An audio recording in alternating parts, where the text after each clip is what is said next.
Bonjour et bienvenue pour cette 12e édition des Easy Working Project. Aujourd'hui, un module assez spécial qui peut s'apparenter au voleur de Joule.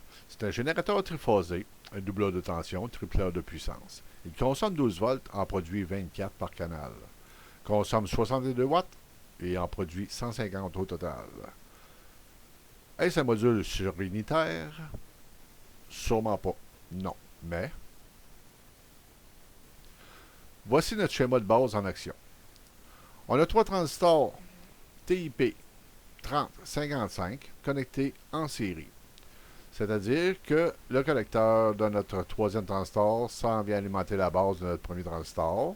Le connecteur de notre premier transistor alimente la base du deuxième et le deuxième, le connecteur, alimente la base du troisième et le tout nous fait un cycle. Allons voir au scope ce que ça nous donne. Donc, en rouge, on a notre canal A, en vert, notre canal B et en jaune, notre canal C. En D, c'est la somme des trois, rectifié et lissé avec un condensateur de 150 microfarad. Réduisons notre écran.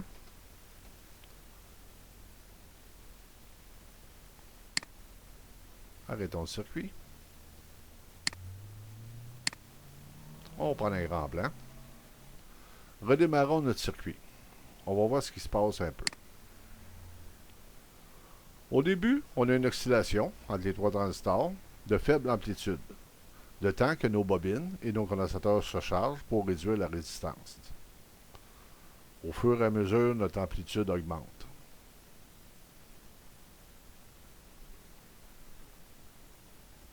Ainsi que notre tension de sortie.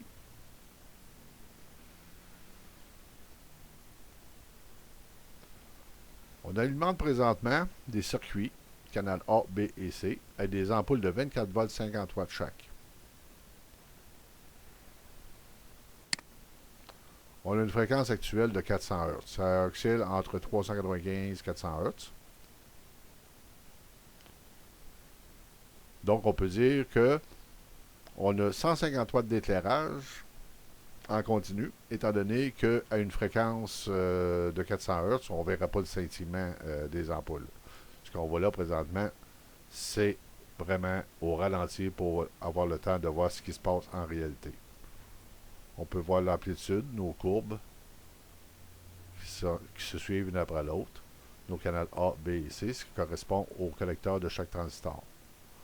La sortie de chaque bobine et condensateur de notre circuit résonant.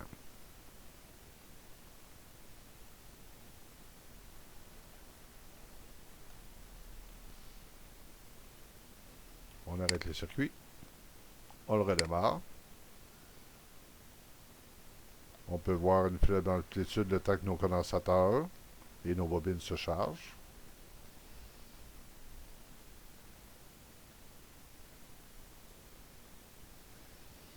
Au fur et à mesure que nos bobines et nos condensateurs se chargent, la résistance diminue, donc l'amplitude augmente. La tension devient de plus en plus élevée. On part de 12 volts et on se retrouve avec des sorties de 24 volts.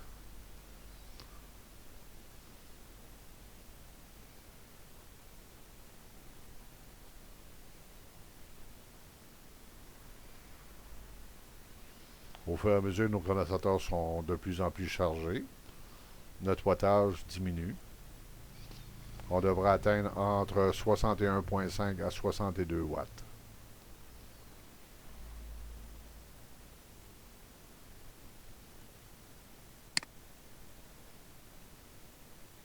Cette puissance correspond à la tire sur notre alimentation, notre batterie 12 volts DC.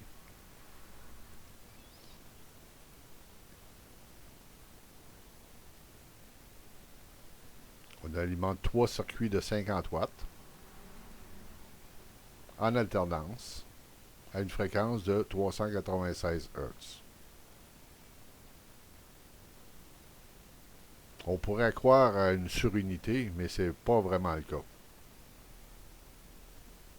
Seulement, l'illusion est pratiquement parfaite étant donné que à 300 Hz, là, on ne verra pas le scintillement des ampoules. On va les voir constamment allumées, un peu comme une ampoule de 60 Hz.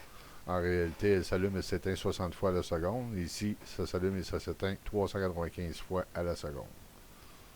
Donc, on aurait une correspondance d'éclairage de 50 watts par canal, donc 150 watts au total, pour une consommation de 62 watts à 12 volts. Pour les personnes qui préfèrent des schémas, voici notre source d'alimentation de notre batterie de 12 volts.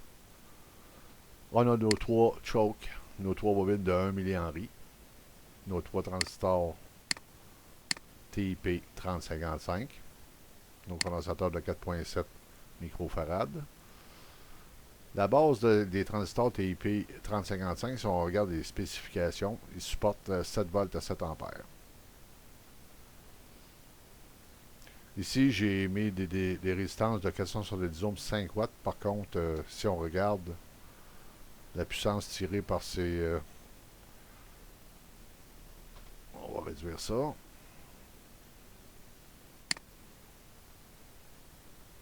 Si on regarde la puissance tirée par ces résistances-là, on parle de quelques milliwatts. Là. Donc une résistance de 1 ou 2 watts serait amplement.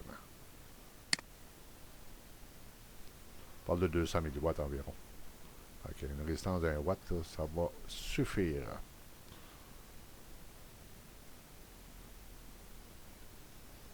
Notre tension à la base des transistors correspond environ à 6,86 volts.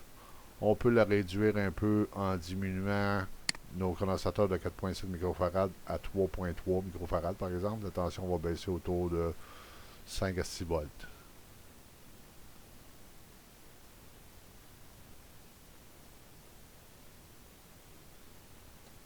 Voilà pour cette 12e édition des Easy Weekend Project, en espérant que ce projet va vous inspirer.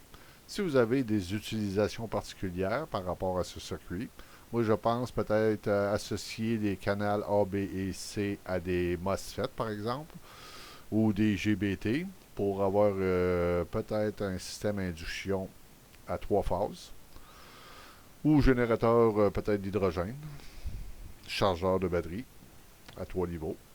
Donc, les idées vont se développer au fur et à mesure qu'on va explorer ce module.